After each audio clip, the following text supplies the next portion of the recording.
There is a quiet mistake most people make when they try to understand power. They look at the loud ones. They fear the narcissist. They study the manipulator. They obsess over the predator, but they ignore the empath. And that is exactly why, when the empath finally reaches the breaking point, the consequences are far more devastating than anything a narcissist could ever produce. Because narcissists destroy from hunger. Empaths destroy from awakening. An empath is not weak by nature. They are restrained by conscience. They see too much. They feel too deeply. They absorb the emotional climate of every room they enter. For a long time, this makes them appear passive, compliant, even harmless. They give second chances, then third, then fourth. They rationalize abuse. They forgive what should have ended long ago. They internalize blame that was never theirs. Not because they are naive, but because they are loyal to meaning. And this is where the danger begins to grow unnoticed. A narcissist feeds on reaction. An empath feeds on understanding. But when understanding turns into clarity, when empathy turns into self-respect, the empath doesn't explode. They withdraw, silently. And withdrawal is far more lethal than confrontation. The narcissist needs attention to exist. The empath needs alignment to act. When an empath finally becomes fed up, they don't scream, they don't threaten, they don't seek revenge. They do something far more terrifying. They stop explaining themselves. They stop trying to be understood. They stop negotiating their boundaries. They stop making themselves small for the comfort of others. At that moment, the narcissist loses power, not because they were defeated, but because the source of emotional supply has vanished. And psychologically, nothing is more destabilizing than irrelevance. This is why history is filled with stories where the most destructive force was not the tyrant, but the once silent individual who decided they would no longer participate in their own erosion. The empath, when pushed too far, doesn't seek domination. They seek truth, and truth reorganizes reality. This is what most people misunderstand. A narcissist uses power to fill emptiness. A fed-up empath uses clarity to restore order. That makes them unpredictable. Because they no longer act from emotion. They act from alignment. They don't want to win. They want to be free. And freedom, once claimed, cannot be negotiated. This is the moment when roles reverse.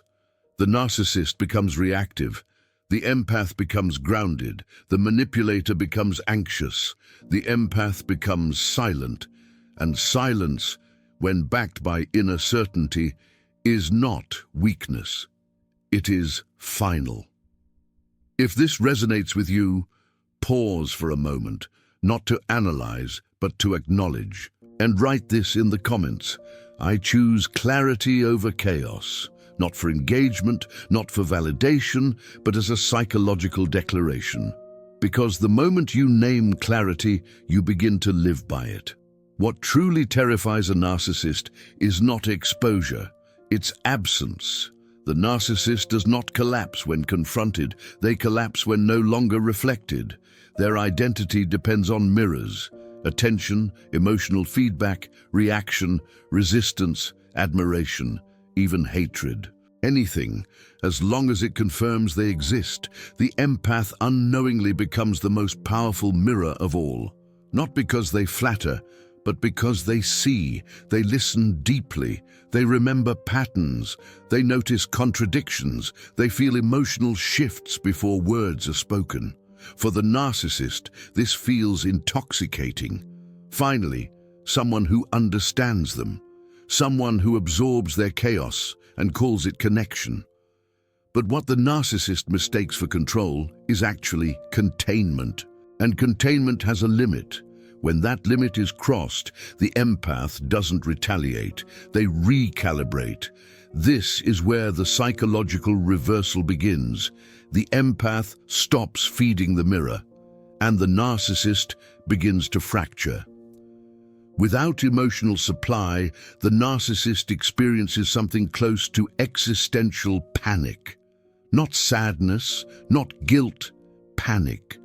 Because without reflection, their self-image dissolves. They don't know who they are without someone responding to them.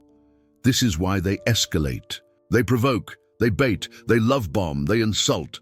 They rewrite history, they pretend nothing happened. They pretend everything happened, all to restore reaction. But the empath, once fed up, no longer reacts from emotion. They observe, and observation without participation is devastating. At this stage, the empath is no longer operating from empathy alone. They are operating from clarity. They see the pattern as a whole, not moment to moment. They understand that explaining themselves only feeds the cycle, that defending their reality only validates the manipulation. So they stop. They don't argue. They don't correct. They don't chase closure. They disengage with precision. And this is the point of no return, because psychologically, the narcissist does not fear anger. They fear indifference. Anger still means relevance. Silence means erasure. The fed-up empath becomes dangerous not because they seek power, but because they withdraw consent from the game itself. No audience, no stage, no emotional oxygen. And without oxygen, the narcissistic structure collapses inward. This is why so many narcissists rewrite the story after an empath leaves.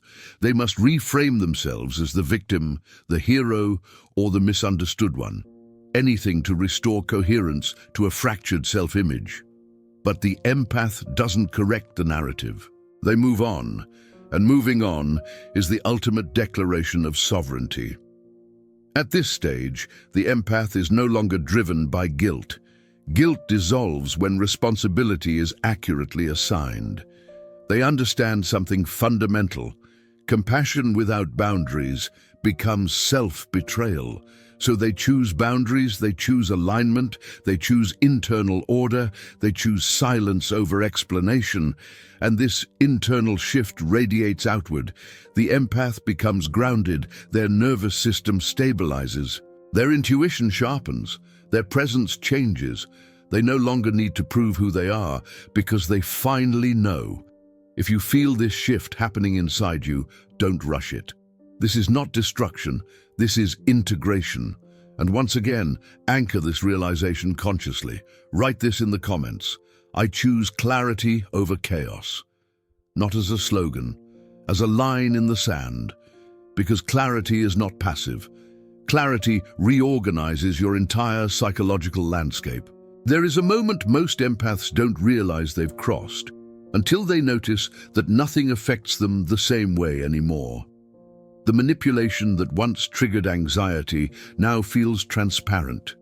The guilt that once paralyzed them now feels misplaced. The chaos that once pulled them back now feels irrelevant. This is not emotional numbness. This is psychological integration. When an empath becomes fed up, something fundamental shifts in their inner structure. They stop operating from reactive empathy and begin operating from self-trust. And self-trust changes everything. Before this point, the empath felt responsible for harmony. After this point, they feel responsible for truth. And truth doesn't negotiate. This is why a fed-up empath becomes untouchable. They no longer seek approval. They no longer explain their boundaries. They no longer personalize other people's dysfunction. They understand deeply that not every wound is theirs to heal, and not every cry is a call for connection. Some are traps, and once seen clearly, traps lose their power. At this stage, the empath's nervous system recalibrates. They stop scanning for emotional danger. They stop bracing themselves for conflict. They stop rehearsing explanations in their mind. Their energy changes. They speak less. They choose slower. They walk away sooner, not out of fear, but out of discernment. This is where the real danger lies for anyone who relied on the empath's tolerance. The empath no longer needs to prove anything. They don't need closure. They don't need apologies. They don't need acknowledgement. They have already integrated the lesson. Psychologically, this is devastating to manipulative personalities because manipulation only works when access is granted, and access is no longer automatic. The empath now filters. Not everyone gets their attention. Not everyone gets their presence. Not everyone gets their emotional labor, and that boundary is enforced without drama. This is what makes them unpredictable, because they don't respond from impulse. They respond from alignment. They don't react to pressure. They listen to intuition. They don't argue. They observe. They don't escalate. They exit. And exiting calmly is more powerful than winning loudly. The fed-up empath has learned a truth that cannot be unlearned. Peace is not found by fixing others. Peace is found by refusing to abandon yourself. Once this realization locks in, the old version of the empath is gone. There is no going back to over-explaining. No going back to self-doubt disguised as humility. No going back to tolerance disguised as kindness. What emerges instead is quiet authority. And quiet authority does not need validation. If you feel yourself reaching this stage, honor it. You are not becoming cold, you are becoming whole. Anchor this moment consciously. Write this in the comments. I choose clarity over chaos. Say it not as resistance, but as recognition, because once clarity becomes your default state, chaos loses access to you. There is a reason this transformation cannot be undone.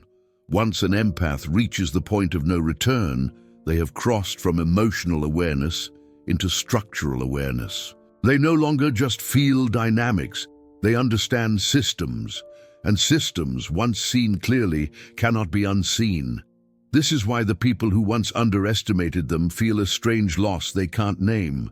They didn't just lose access, they lost influence. The empath no longer participates in distorted realities. They don't argue with delusion. They don't chase resolution with those who thrive on confusion. They don't reopen doors simply because someone knocks louder. They have learned that consistency is more important than intensity, and this realization reshapes everything. Relationships change, opportunities change, boundaries solidify without effort. The empath now chooses environments that reflect their inner order.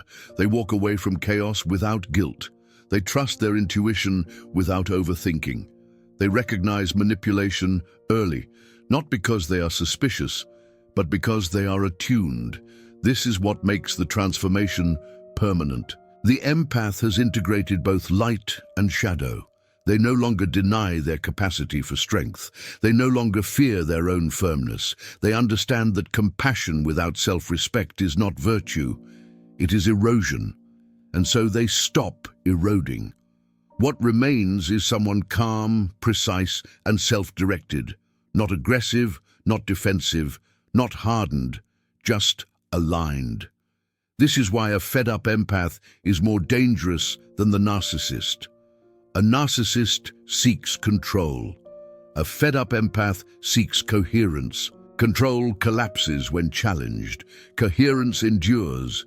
And those who once relied on the empath's endless understanding now face something unfamiliar.